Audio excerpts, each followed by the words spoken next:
we've always had a lot of really smart people at SeatGeek, like a lot of PhDs in physics, rocket science, kind of being our partner, our analytical horsepower. At the end of the day, kind of explainability is going to be kind of one of the most important themes, not just having one kind of forecast model to rule them all. What's happening this year that's not happening last year? Is there an extra NFL game on the slate? Who was in the World Series last year? How many games did it go to? Kind of take the best statistical approaches, but also do the things that the spreadsheets can't do. Weather impact stuff, how other macroeconomic data, interest rate data. At the end of the day, finance, it's a lot of dollars and cents, but it comes down to kind of the human element as well as crafting the story, kind of understanding the strategy and the operating plan, coming up with a budget, but then kind of explaining how the reasoning behind that and understanding how when you get into that, actual periods, what happens. Doing excellent work is just kind of table stakes, being absolutely undeniable on that front. No one impacts your career more than you yourself. Soliciting the feedback, what do I need to do to make it to the next level? Is this thing on? Yesterday's price is not today's price.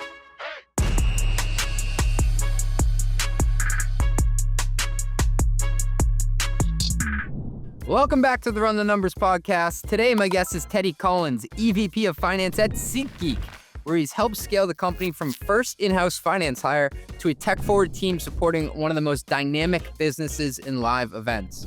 We start with the wildest chapter, 2020. When live events went dark overnight, so did the business. Teddy walks us through what it was like trying to forecast when there was no playbook, how they survived that shock, and how it reshaped his entire approach to planning, uncertainty, and tools. Speaking of tools, Teddy's become one of the rare finance leaders who leans fully into tech, especially when it comes to forecasting. He breaks down how SeatGeek is using AI and machine learning in their modeling process, what's been built versus bought, and whether more accurate forecasts are actually more useful if they're harder to explain. We also get into what it means to be an early adopter in a field that usually plays it safe. Teddy shares the tools that reposition finance from the cost center to a strategic partner, the most painful manual processes they finally killed, and where he sees the next big leap in the CFO stack coming from. Finally, we zoom in on talent. Teddy's been promoted 4 times in 10 years, woo, at SeatGeek, and he shares his personal playbook for standing out, moving up, and building trust in a rapidly evolving role, especially in a job market where AI is reshaping what junior even means. All this and much, much more after a short word from our sponsors. You just launched your new AI product. The new pricing page looks great. I'm talking crisp. But behind it, last-minute glued code, messy spreadsheets, and running ad hoc queries to figure out what to bill. Customers get invoices they can't understand. Engineers are chasing billing bugs. Finance can't close the books. Well, with Metronome, you hand it all off to the real-time billing infrastructure that just works. Reliable, flexible, and built to grow with you. They turn raw usage events into accurate invoices, give customers bills they actually understand, and keep every team in sync in real time. Whether you're launching usage-based pricing, managing enterprise contracts, or rolling out new AI services, Metronome does the heavy lifting so you can focus on your product, not your billing. That's why some of the fastest growing companies in the world like OpenAI and Anthropic run their billing on Metronome. Visit metronome.com to learn more. That's metronome.com. This episode of Run the Numbers is brought to you by Mercury, business banking for founders and finance pros who want their financial stack to actually work together. Now, I don't plug tools I don't know or intimately use. I've been a Mercury customer for a couple of years now. In fact, I showed the Mercury dashboard to their CFO, Daniel Kang, from their finance team right before we hit record on this episode. It felt like a full circle moment. And what I love most is that Mercury isn't just banking, it's operational confidence. I can send a wire to a podcast editor, I can check capital balances, and I can approve a payment for a freelancer who helped me with a tech stack report, all without bouncing across tabs or praying a PDF exported correctly. Mercury's making a bet on builders. Whether you're issuing your first invoice or wiring 7 figures for a warehouse build-out, it's banking that scales with your ambition. Visit Mercury.com to apply online in minutes and see why over 200,000 entrepreneurs choose Mercury to run their business finances smarter. Here comes my banking voice. Mercury is a financial technology company, not a bank. Banking services provided by Choice Financial Group, Column NA, Evolve Bank and Trust, members FDIC. The IO card is issued by Patriot Bank, members FDIC, pursuant to a license from MasterCard. All right, I got to get up on my soapbox for a sec here. Everybody's talking about AI-powered this and automated that. But here's the thing about revenue recognition. It's not just about moving data around. It's about getting it right, full stop. So RightRev is laser focused on one thing, RevRec that auditors actually trust. See, there's a difference between automating revenue processes and automating revenue recognition correctly. RightRev was actually built by the godfather of RevRec, who understands ASC 606 compliance, audit controls, data validation, and the flexibility needed for complex B2B contracts. We're not trying to be your billing system or your ERP. We're the revenue recognition engine that sits between your contracts and your financials, making sure every dollar is recognized correctly, on time, every time. Companies like Snowflake and Logic Monitor don't just need fast revenue reporting, they need revenue reporting that's audit ready from day one. And that's honestly where RightRev shines. And what I love about RightRev is they're not out there trying to be everything to everyone and just slap some, AI slop on top of it. While everyone is building these massive platforms that do everything in a kind of mediocre fashion, RightRev does one thing exceptionally well. They make sure your revenue recognition is bulletproof. Ready to stop gambling with your RevRec? Visit RightRev.com to see how we make complex revenue simple. That's RightRev.com, where revenue recognition actually works.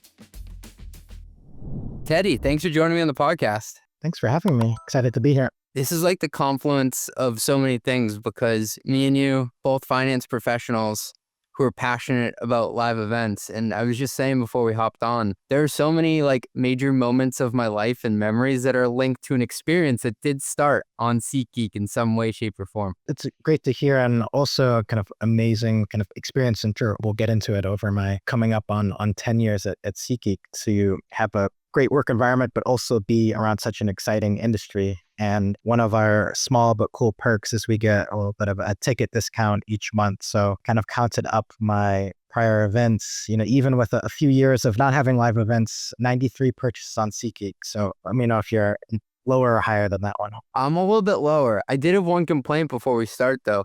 I spent a lot of money on SeatGeek to go see my Celtics get absolutely blown out by the Knicks in Game 5 this year. So I don't know if there's anything that the customer support team can do about Jason Tatum's Achilles. It was a great series though. It really was. Back and forth. And I'd never been to MSG before. I'm a big fan of just going to different venues and stadiums and taking it in. It's been great. I lived in New York for a number of years. So I had a lot of great content out here, and now in the San Francisco Bay Area. A lot of teams, a few championships along the way as well. I want to go back to a time where there weren't that many events. So you were leading finance during COVID and things shut off overnight. What was that like? Take me back to that moment. It was a pretty wild time because for context, I started at SeatGeek in 2015 along with our now CFO. Growth, the market was, ripping strong. SeatGeek's doing great. And then kind of remembering all the emails being traded in early March and New York Times articles. Hey, should we worry about this COVID thing? When things kind of turned off, you just kind of think back and you say, hey, kind of all the practice, all the reps, all the time we spent getting kind of clean data in the systems, all the kind of scalable processes that we created kind of all led to this moment where finance can really step in and kind of add the value and kind of navigate us through the choppy waters. Because sure, teams kind of across the country and the world were, going from annual planning to maybe ones on the bleeding edge where, doing monthly forecasts to kind of daily intraday type forecasts for a while. Yeah, I mean, that was definitely the evolution where we know what do we do? It's not just about what do we do in the near term? Can we stay capitalized? I think SeatGeek had been, very responsible over the years of, hey, sure, we've raised a kind of large amount of venture capital, but being really responsible with the burn rate, really trying to be an efficient company from metrics like revenue or contribution profit per employee perspective to kind of not get over our skis, not to be in a place where we were just kind of growing revenue at all costs and really trying to be the most responsible. So I think some of the early actions of being able to not have this turn into an immediate kind of existential threat in the near term because of what we had done on the capitalization front and really knowing our numbers about exactly what's going to happen this week and next week and what happens here and how do these what if scenarios play out? That's amazing because a lot of companies were going full steam ahead and probably burning too much when this all happened and the lights turned off. I want to talk about the forecasting implications now that we're on the other side of COVID. What did you learn about forecasting from the most unpredictable period in live events history? And I guess the second part of that is, what are you doing differently now because of it? Yeah, I think what kind of really came to bear around that time is the forecast isn't just one data series that you can put out there. It's really about a range of scenarios. And then as the kind of finance practitioner within the company, how do we best understand hey, what are the underlying drivers of the business? It kind of sounds simple, but being able to have the forecast run on the day, like change this one thing, have it kind of cascade, understand the implications on cash flow and timing and the balance sheet was a paramount importance. I was also able to kind of draw one of my prior experience at Apple right before SeatGeek, where obviously a much different staffing situation where, a company with a long history, regional groups, product groups, where SeatGeek, we were more or less a skeleton crew on the finance side. But having this kind of idea of an exchange of different models where kind of at Apple, where hey, I was in more of a corporate function group and a group called supply demand management that Tim Cook came out of, where, hey, we had our forecast, but we were talking about the numbers with North America with the group in Texas. We were talking about the APAC numbers with the group in China, as well as the group that focused on retail and the online store. And it was through this kind of exchange of ideas that you can really cut your teeth and understand the forecast better with, people closer to the data in other places. And kind of drawing on that can produce, and often this produce a better result. I think we've kind of used a lot of those concepts at SeatGeek. And now with our new favorite partner, kind of machine learning and AI, is a welcome business partner to us as well. Hold that thought on machine learning and AI. Sometimes I'm like a dog with a bone. So you were at Apple working on forecasting. It's funny, Razak Jallow, CFO of Flowcast, also did a stint at Apple. And we were riffing on the podcast of like, if you forecast things that have a supply chain and like something you can touch attached to it, like those people can truly like forecast to the pin when they need to, because like you're moving stuff in the real world. Like how much more difficult or how much more precise do you have to be when you're forecasting like iPhones leaving one place to the next? Yeah, I think it was a super interesting time because I think for a number of years, Apple was kind of doing with a lot fewer people, where that same person would kind of finish the forecast at night and then get online with a little bit better staffing position when I got there. I'd say finance more broadly, we were just kind of pushing past the limits of what Microsoft Excel could do. There's only so many maxes and mins and ifs and ands and or statements that you can get into it. But it was great to see kind of these huge kind of IT systems, and kind of also around the time when Apple Watch launched and the supply chain was like, where do you route this? Here's demand, here's the supply. How are we going to route this to different places? Or I got to see some really kind of cool technology built from a solver application perspective that I've been able to take inspiration of during SeatGeek. So let's talk AI and machine learning when it comes to forecasting. I feel like a lot of people are talking about it, but not a lot of people are doing it. What are you working on today?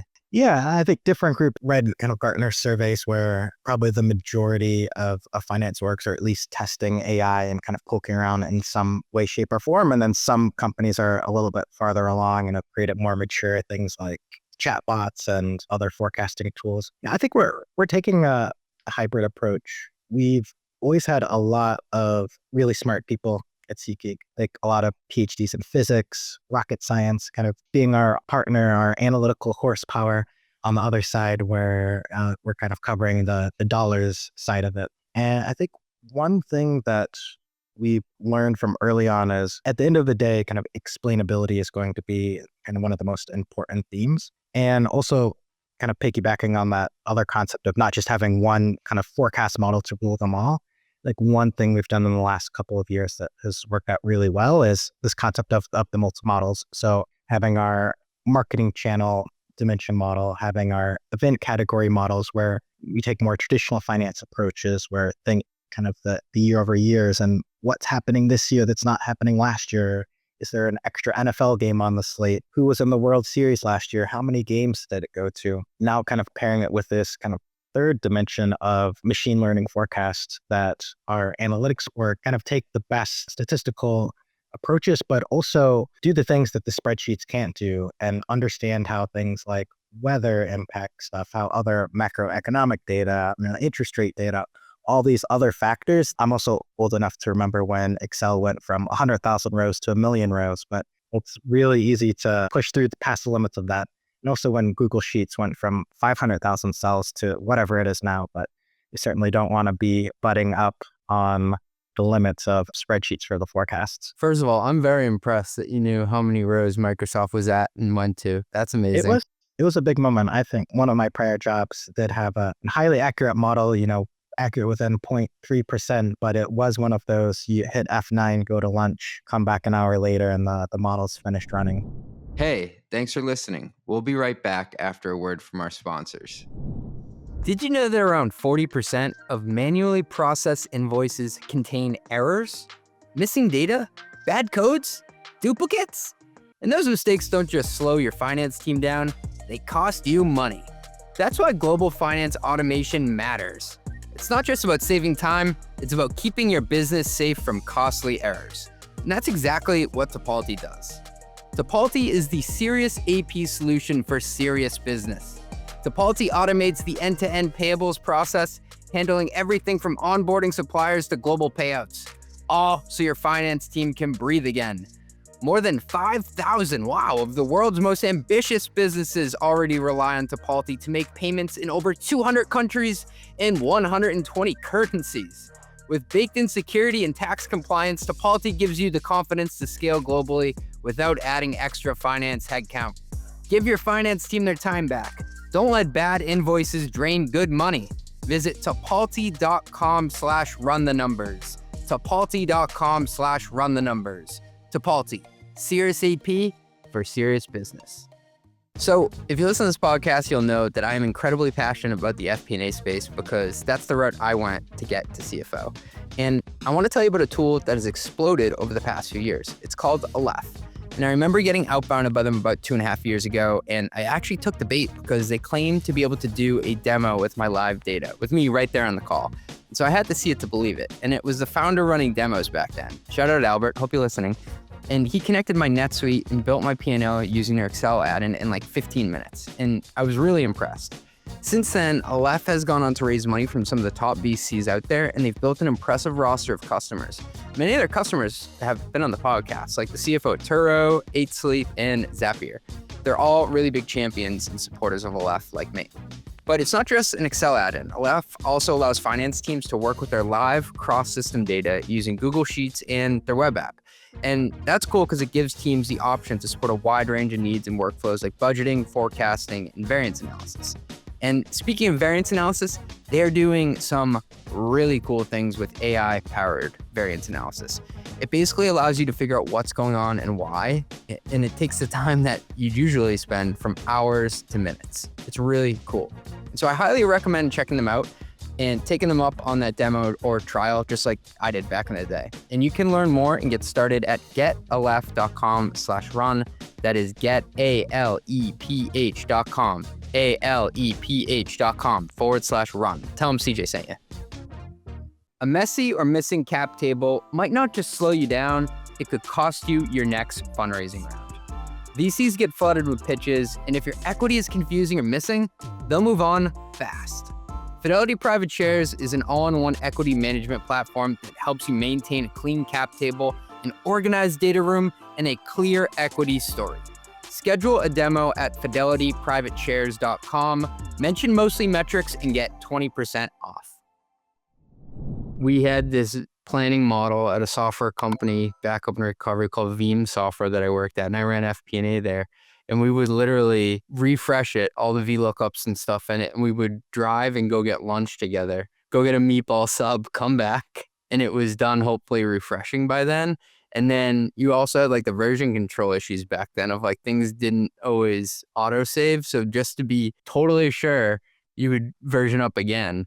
And I think the highest we ever got was version 179 of the planning model. That's an admirable number and sounds about right. Version yeah, it was like E final, V final, file. V2. Yes. Then you get into the VF final. O2.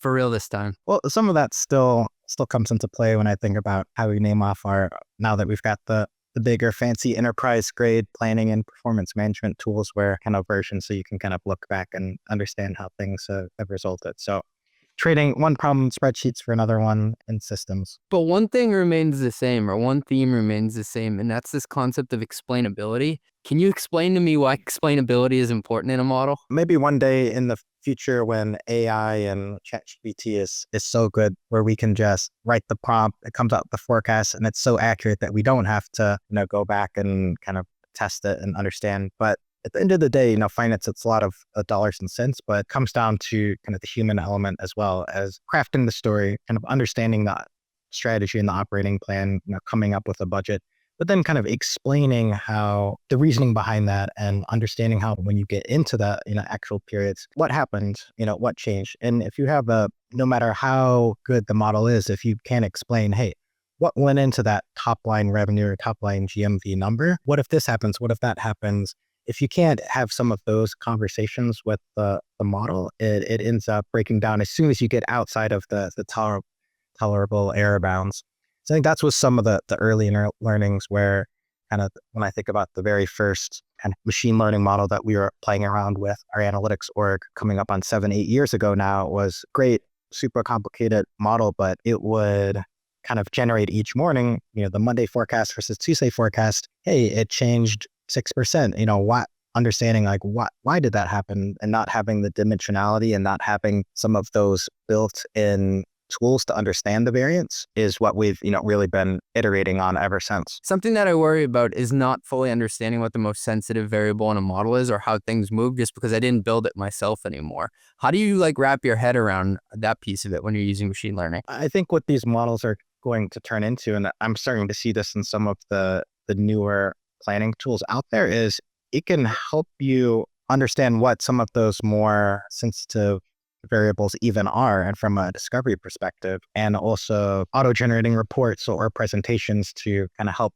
disaggregate some of those variables. I think it's still really early days, but just I'd say the velocity of improvement is geometric. And I think just thinking a year ago to today, the level of tooling and usefulness is really increased in step change manner. I think what best in class in finance has always been around. And I think when companies have been making these machine learning models, been making these beautiful scenario models, I think what AI and machine learning could help unlock is, hey, a more of an out of the box, hey, maybe you don't need 5 data engineers and 2 data scientists and 3 kind of FP&A people who've kind of been there and done that. Maybe the forecast model can come up with the first version, and then there can be more. I think it would be amazing to have more about a conversation with your model to kind of understand different variables and to tweak the model and come up with different scenarios. When people throw around the term machine learning and forecasting, Teddy, what is actually running on machine learning? Is it revenue? Is it OpEx? Is it all different components of it? Is some of it still done manually? Is the whole model running on machine learning? My approach to learning and development is maybe to know enough to be dangerous, or at least to have conversations with the people who actually know what they're doing on that front.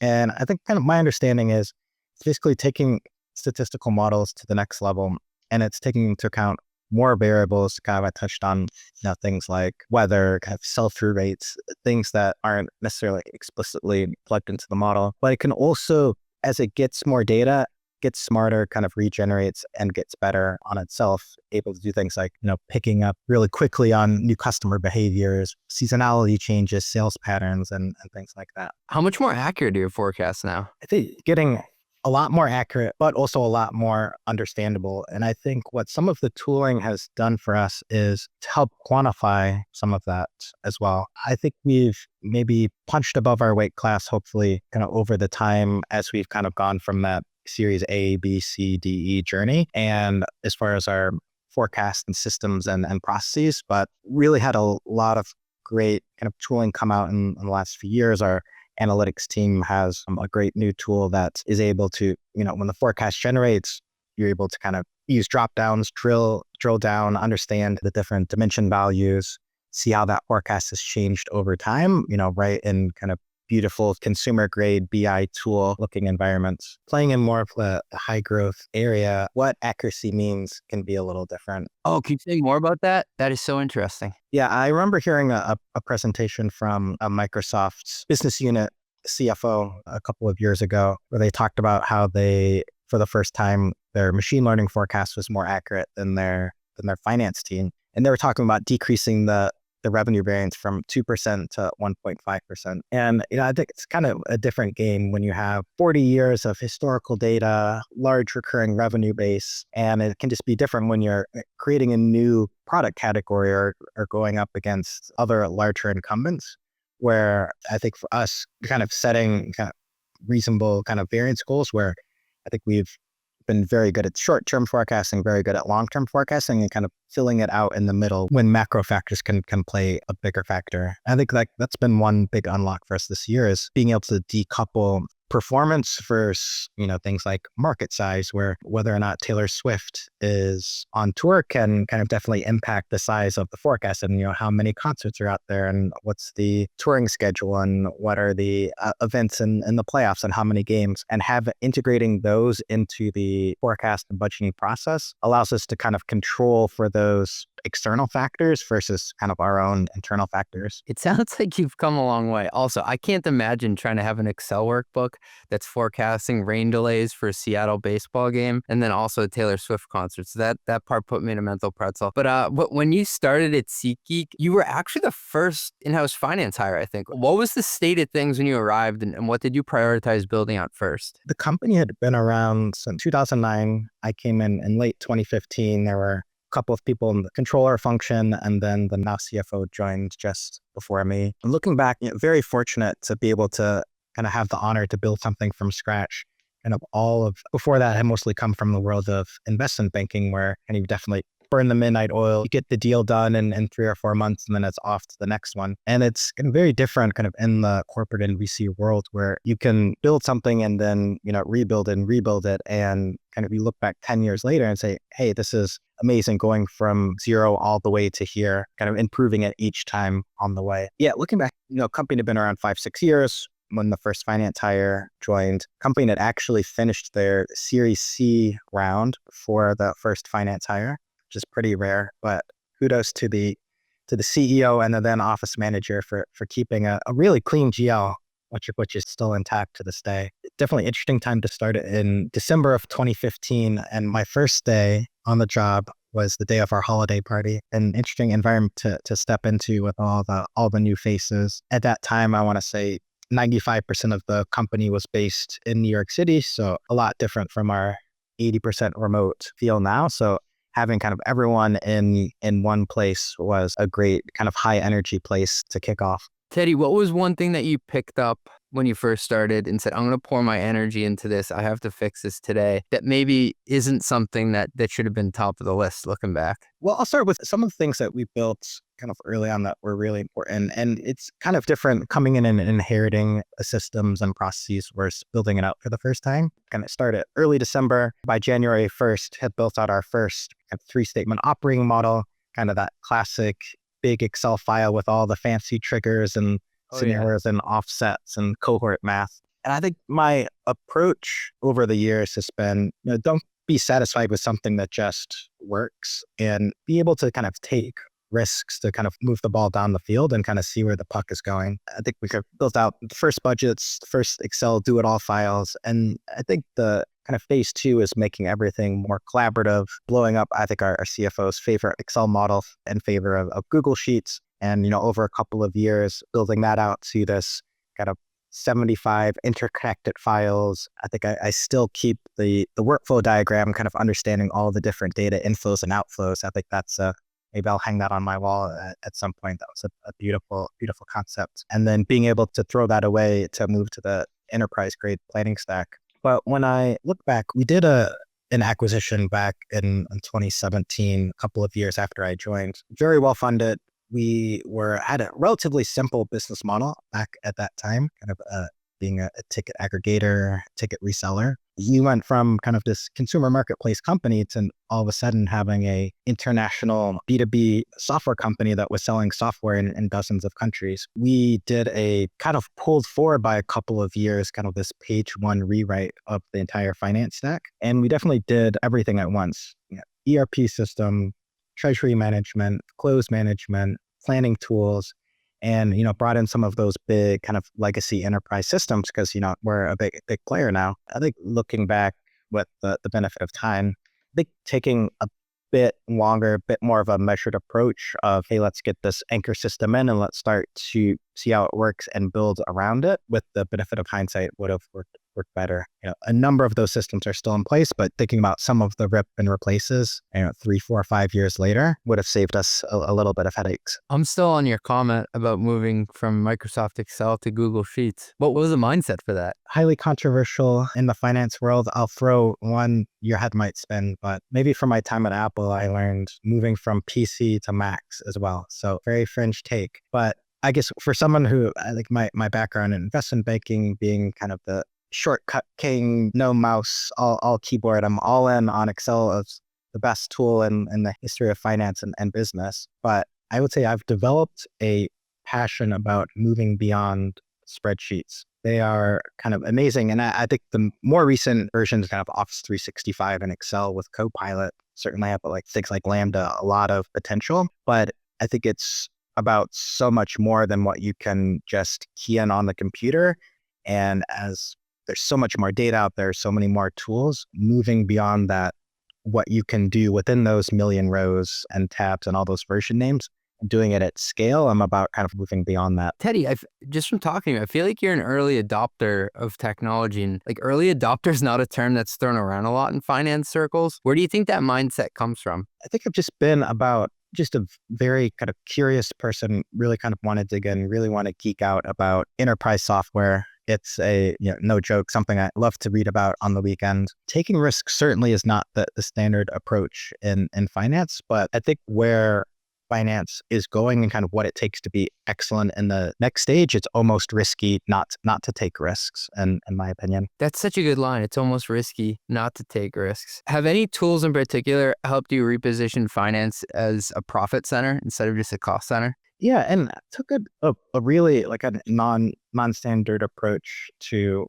one of the tools in our system. And kind of as the kind of head of FP&A, you think you are doing all the department budgets, doing revenue, marketing, but also hiring plans, OpEx, consultants, software spend, things like that. And I think the traditional approach has always been, okay, you do the budget, it's in a spreadsheet or it's in a planning tool. People internally, it's our reports are formatted in millions of dollars.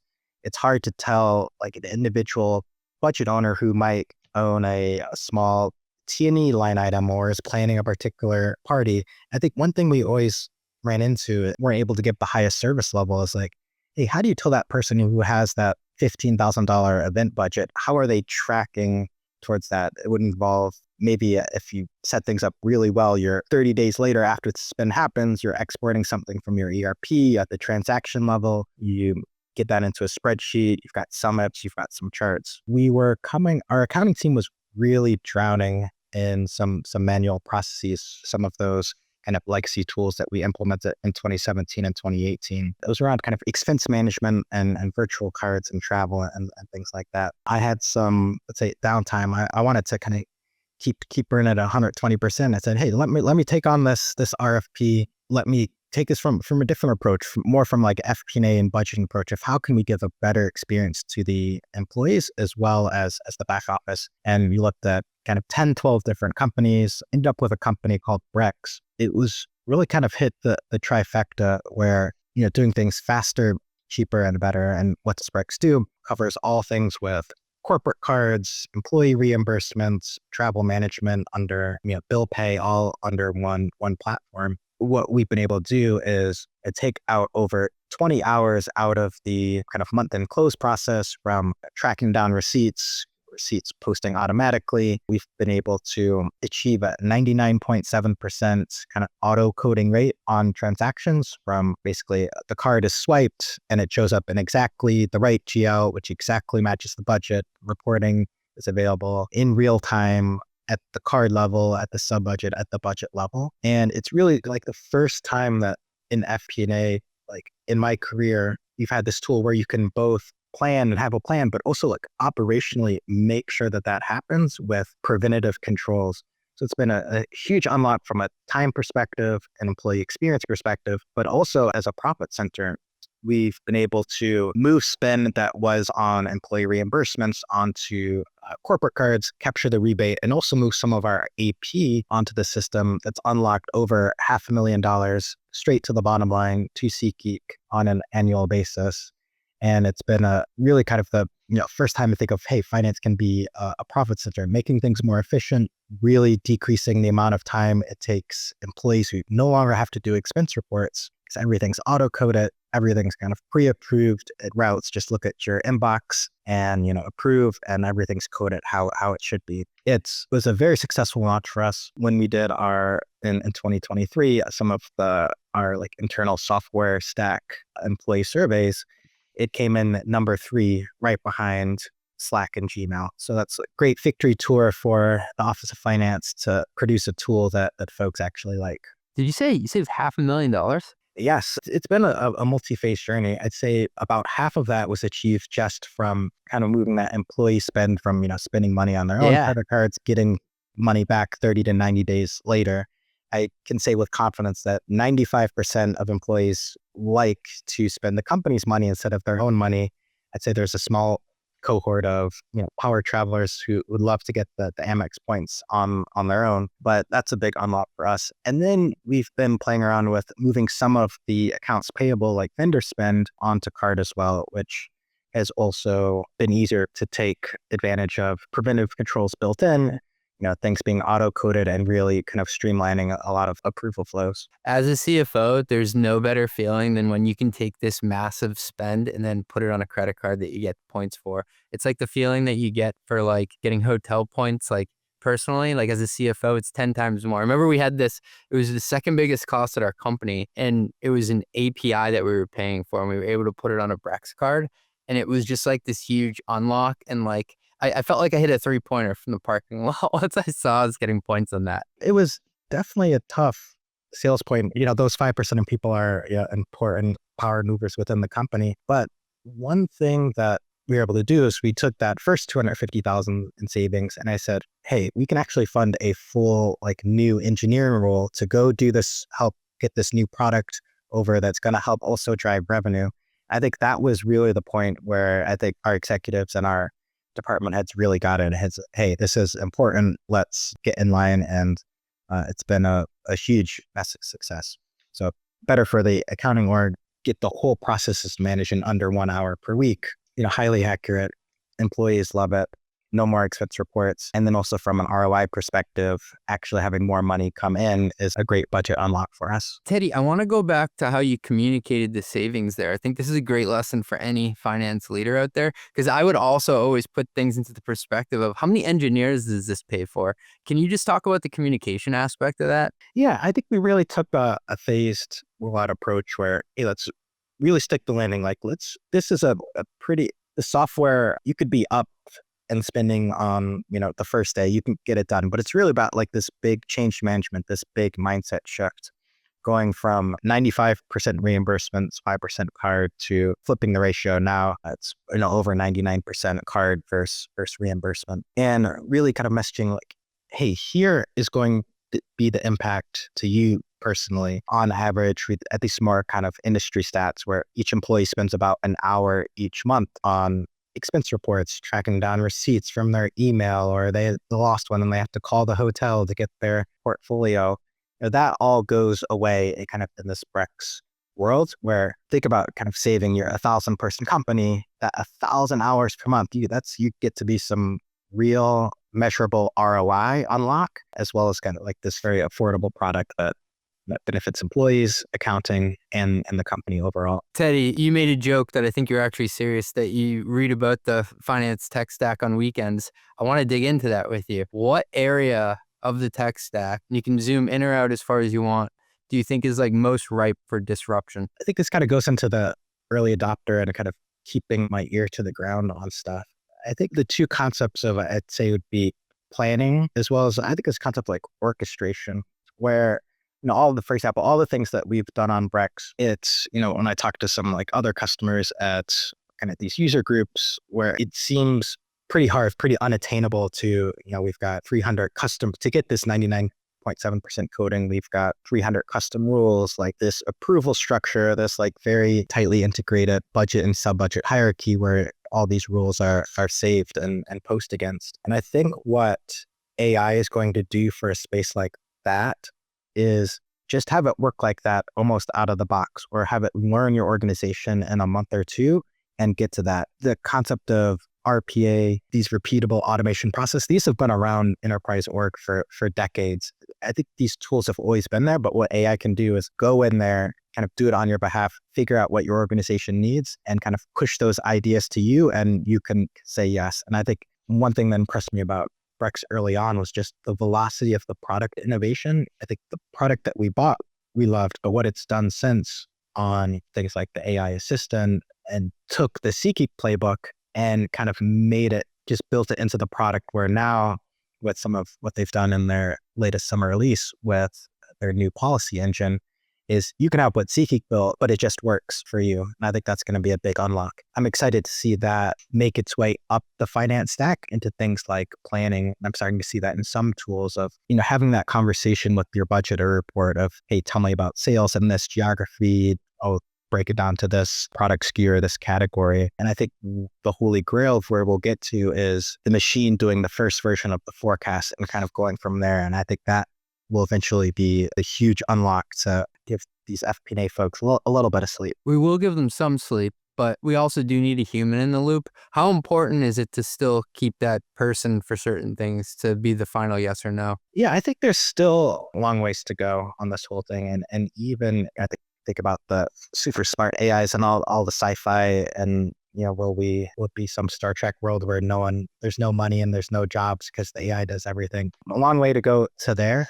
And I think this AI is just a new set of tools. I saw a LinkedIn post a few days ago of someone, I don't know if you can never know if something is humor or not, but I saw someone, chatting with AI for 6 hours and getting nowhere. So it's a tool that goes somewhere. It's this Lamborghini, but you still got to be able to drive these and know how to use these highly powerful machines. Yeah. And I mean, I experiment on my own. I may not be running an FP&A team day to day, but like today I was experimenting with creating a dunning system for paid subscriptions that failed, and using a combination of Anthropic and Google Apps and Stripe to play with.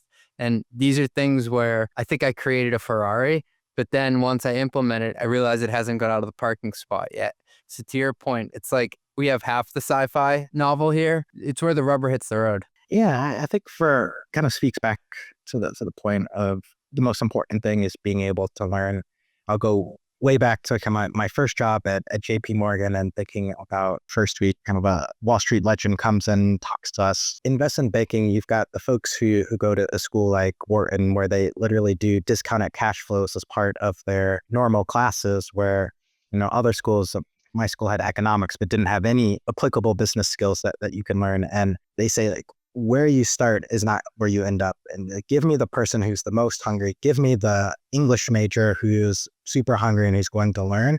And where you're going to be in a year or two is more about your velocity and your upward trajectory more than where you started. I think with these AI tools, they're so powerful, but people are still haven't made the kind of Excel to the next thing transition. Like this, you're going to have to go out there, you're going to have to seek it.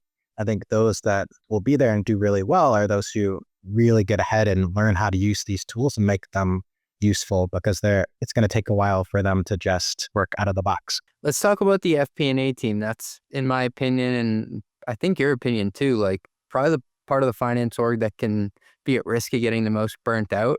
How have you been using the new tool sets to give them some time back and give them some sleep, as you mentioned? Haven't quite gotten there yet, but we'll certainly try. And I think there's some practical things like we're playing around with, things like report generation, and I think the thing that the FP&A, analyst type can really empathize with this, that 70-page management reporting that you put together and you refresh for the meeting every Tuesday. So I think something like that where, hey, that could still be put together and there's a lot of tools to make those a lot more automated, but what are the insights? I think a lot of tools out there do really well with things like narrative reporting and budget versus actual. And I think that's where we're going to start to see some of the first time unlocks. But honestly, it's not necessarily going to be, I think each organization will be able to choose how to invest those time savings. But I think what we'll tend to see is, hey, we'll let some percentage of them go to, having a better life. But it's really about kind of upping the service level to the organization and kind of unlocking and switching to that strategic business partnering work instead of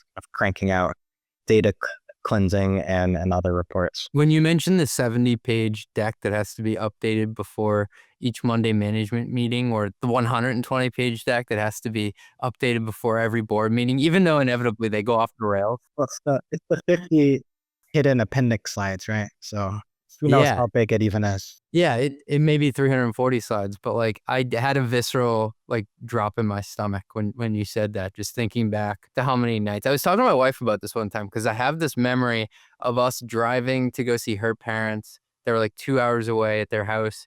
I had to have her drive. It was a Friday night. It was 10 p.m. And I'm using the mobile hotspot so I can, on my Lenovo laptop, update this deck. But at the moment, I thought it was the most important thing in the world for me to get that done. But looking back, I can't remember what year it was at that company or even what quarter it was. Yeah, sometimes these experiences, it seems it's just happening to you, but you just talk to one other FP&A professional or go to some of these networking events. A lot of the experiences are very universal. I want to talk about talent in the job market because it feels like that's changed a lot. And you had sent me this stat that the number of listings in NYC has dropped dramatically. AI is probably absorbing a lot of the junior roles. How does a candidate stand out in the age of AI? I just think about when some of the first analyst hires I made, kind of think 2016, 17, 18, I thought we were really crushing it, getting 300 applications over the first month, kind of fill a role in 30 days or so. Just launched a senior analyst role within my org, and we got 1,500 applications in the first day. 1,500 in a day? In one day. So and the same story 3 months prior, got 500 in the first day. And I thought wow, it seems like there's some logarithmic equation. It's getting easier to fill out applications, a combination of there are fewer jobs out there. A lot of the people coming out of college are really feeling the crunch or not coming out with jobs at all. So seeing more competition for those jobs. So I think the traditional application, it works for some, but if it's 1 out of 5,000, even if you have kind of all the things on your resume and you fit perfect, you might not be able to still personally go through every single application, but some companies just truly have, AI go through that or look for certain keywords.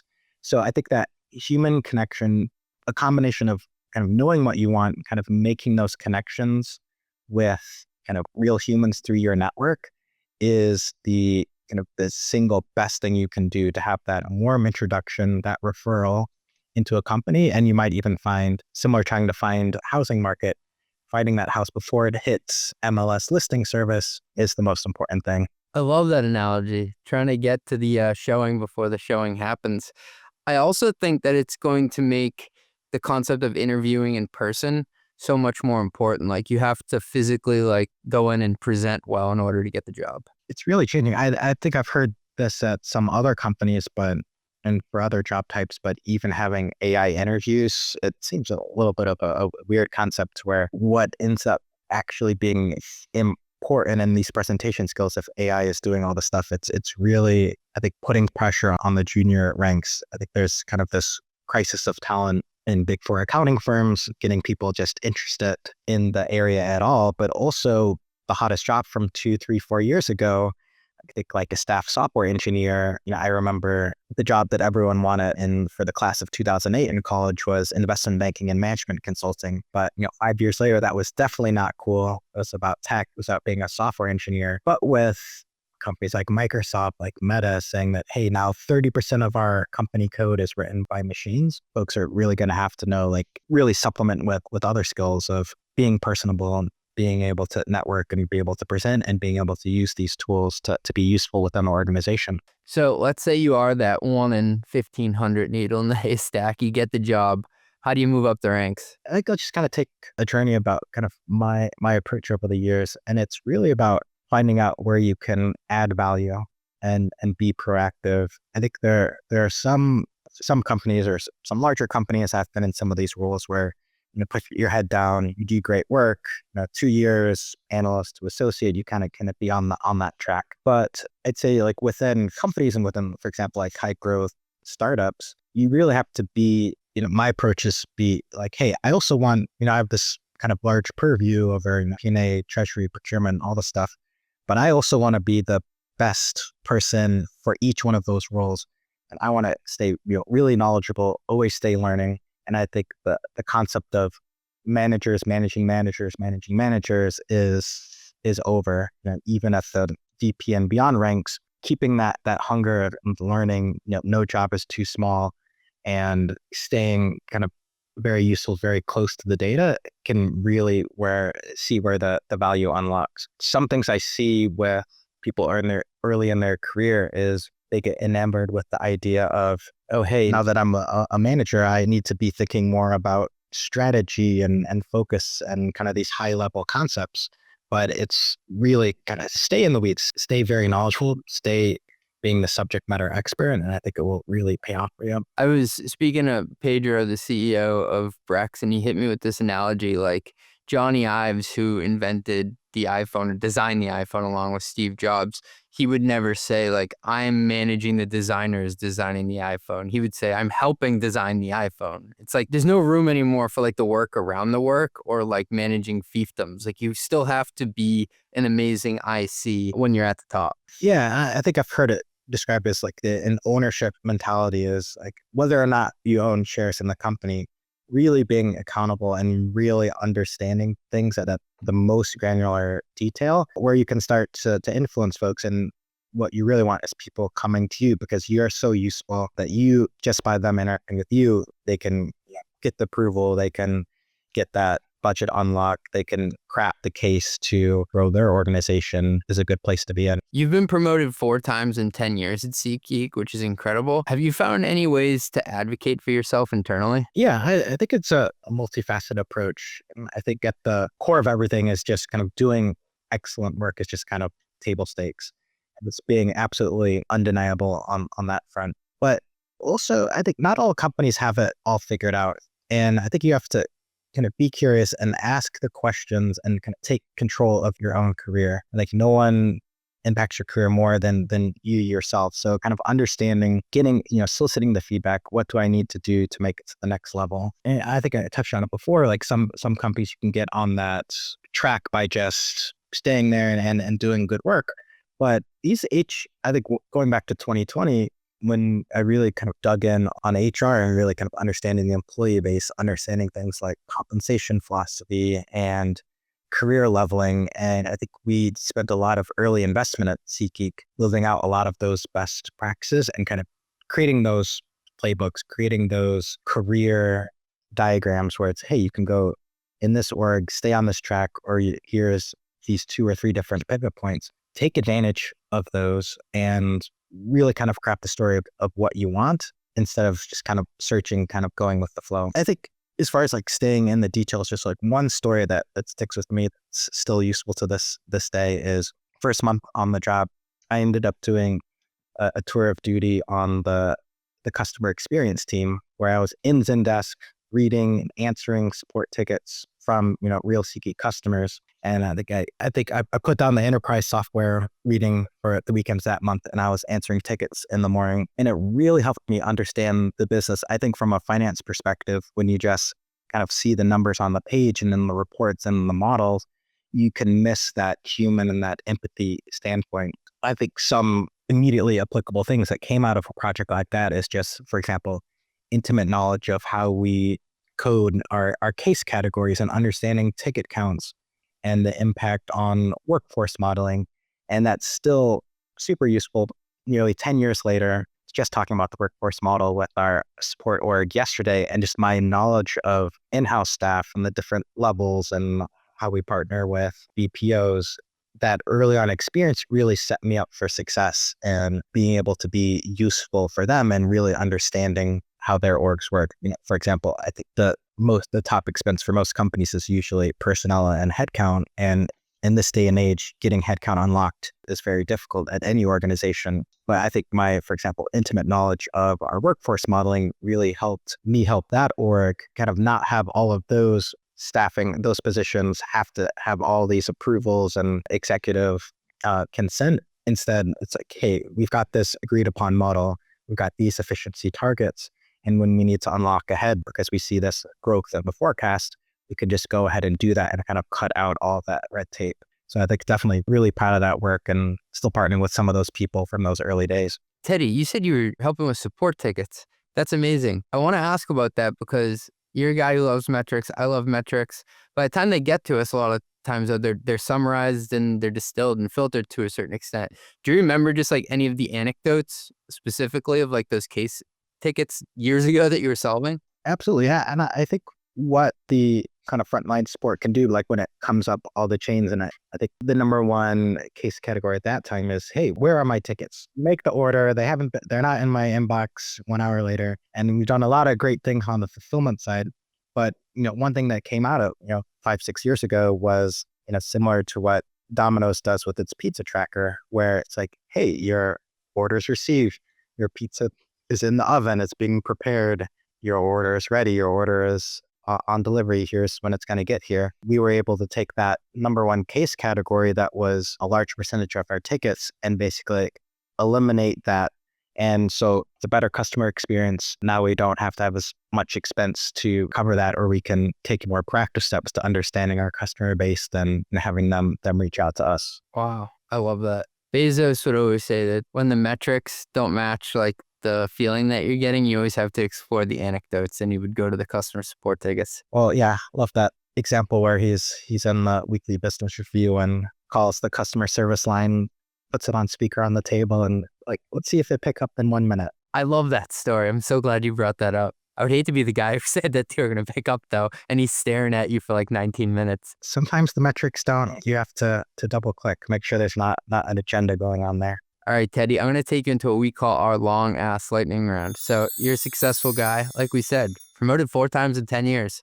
Give me one thing you've messed up on the job before. Part of being an early adopter is definitely a double-edged sword. And I took on the ambitious, maybe foolish pursuit of launching our first kind of like non-spreadsheet based enterprise planning tool during our annual budget process. It was going really well. It's really well thought out, but there was a late change and adding a new sales vertical and part of the go-to-market strategy. I added the revenue, but it didn't update the formula to add the expenses. So it produced a really good looking budget, overstated the profit by about $20 million. You're a smaller company, that looks a little too good. I caught it on day 2. It was before the board materials went out, but that definitely had hurt the finance brand for a couple of months. But there's never going to be a great time. It's like you'll find, okay, there's maybe a 1 month reprieve in between this board meeting and this budget cycle, and something's always going on. So sometimes you just need to push through, kind of take the lumps. I'm happy that I took that risk because looking back, it's one of the best systems that we have in-house now. Thanks for sharing that story. And I like how you fixed it and how you said, you know what, we just got to fix it now rather than trying to kick the can down the road. That's even more important. Yeah, for sure. Teddy, take me through your tech stack. What tools does your team use to get the job done today? Yeah, so I think we've taken a best of breed approach from our core kind of foundational systems, from kind of Stripe and Adyen, kind of accepting payments. We have a great ERP and NetSuite that's been working very well. Treasury management, Kyriba, and dispersing all of our payments. I think where we've really moved the ball forward, I think this theme called orchestration. And I think that's what AI could do for folks kind of out of the box in the future, with this concept of like an integrated FP&A accounting business operations setup, where it's almost, you've heard terms like procure to pay, intake to pay, but think almost like budget, whatever the term of, like, from let's add budgeting on one end, let's add variance on the other bookend, and how that all works together. So for example, one one of the more recent tools we've integrated called Zip, and that covers both kind of the intake side as well as the accounts payable. And that in combination with Brex has really tightened up our vendor spend and kind of the operations and the orchestration of that spend, from approvals to kind of having a corporate budget integrated into the systems. It's there, it kind of goes through approvals really nicely. And then the employees are kind of freed up from all of this other kind of administrative overhead. Had a lot of success with Workday Adaptive Planning, which is the tool that we implemented during a budget process, and seeing a lot of good things with their approach to their planning center and AI got me kind of really excited for the next generation of that product. But how we've been able to integrate that with our analytics tool stack, we use a tool called Hex Notebooks, where a lot of that, the representation of that machine learning forecast and all this data can really be displayed in a beautiful narrative fashion with the models kind of baked into those systems. A lot of data installed lines connecting all of those systems together. We have a great middleware provider called Ricardo that kind of moves all that data across all of those systems and does all of the transformations that we need. And I'd say what's built out the trifecta for us on this orchestration front with our largest line item is a tool called Team Ohana, which is a kind of headcount orchestration or headcount management tool. And it's kind of like one of the, on the corporate finance side, the last spreadsheet that I kicked out of the organization before we got all on the planning tools, that classic one row in the spreadsheet per position, the columns of like, what's the status? What's the rec ID? I knew exactly what spreadsheet you're talking about. Who's the recruiter? What's the greenhouse ID? We had a great, I first talked to that founder. It was pre-product. It was 2020. While we had like an amazing shift, we had this amazing like script that would a mail merge that whenever a role is approved, it would look up the hiring manager and the department lead. It would send out all the information via like an automated email. But that's something where as soon as that analyst went to do another job, it became kind of this manual administrative overhead. And moving that system into a dedicated tool has been a win-win, where this is a super transparent process. It's the one thing where spreadsheets break down permissions is a like permission-based, hey, here's your role, here's your level of seniority, here's what you're allowed to see. Can you see compensation? Can you not? So a big unlock there allows us to do things that we couldn't do before and distribute the plan to, all 500 people involved in the process and not just the 10 planning managers. And also directly connect to Workday Adaptive Planning, directly connect to Greenhouse, directly connect to Workday in a perfectly kind of orchestrated way, like talk about the rules instead of, I think the adapts of the world are very good at producing super accurate P&Ls, but there's no feature for comments. So those conversations, instead of happening in Slack, should happen in this kind of dedicated orchestration tool. Teddy, we may have to call this episode Finance, the orchestration layer of the organization. Something like that. I'm still workshopping it, but orchestration. I love that word, man. All right, last one I got for you. I usually ask people for the craziest thing they've ever had somebody expense, but given where you work, I'm going to switch it up today. What is the best event, concert, sporting event you've ever gone to using SeatGeek? 93 to choose from. Since I crunched the numbers, go back to my second purchase on SeatGeek, and it was a little show a couple months into production called Hamilton. I was able to score great tickets for $300 before everyone knew about it. It's not amazing. But then just thinking about all the great times that I've had with my kids over the years, from Paw Patrol and PJ Masks and Disney on Ice. But the near and dear to my heart for the New York City locals would have to be the Gazillion Bubble Show, which I'm probably still have the all-time record for most purchases on SeatGeek to this particular show, but would highly recommend for those in the area. What is this show? It's very descriptive. Gazillion bubbles. There are a gazillion bubbles in this amazing 1 hour Cirque du Soleil of bubbles is how I would describe it. Okay. Wow. I wasn't expecting that. See? Teddy, this has been an absolute blast, man. And you're like an assassin when it comes to this tech stuff. So I may be calling reinforcements when I need you on the podcast. Got my number. Run the Numbers is a mostly media production. Yelling and intro by Fat Joe. Artwork by Meg D'Alessandro. Show is executive produced by Ben Hillman. Nothing said on this podcast is intended to be business or investment advice. It's the sole opinion of me, a guy who feeds his dog way too much ice cream and has a history of net operating losses. LOL. If you like this podcast, hit subscribe and give us 5 stars. It will take like 2 seconds and our algorithm overlords love it. Drink water, call your mom, and have a great day. Peace.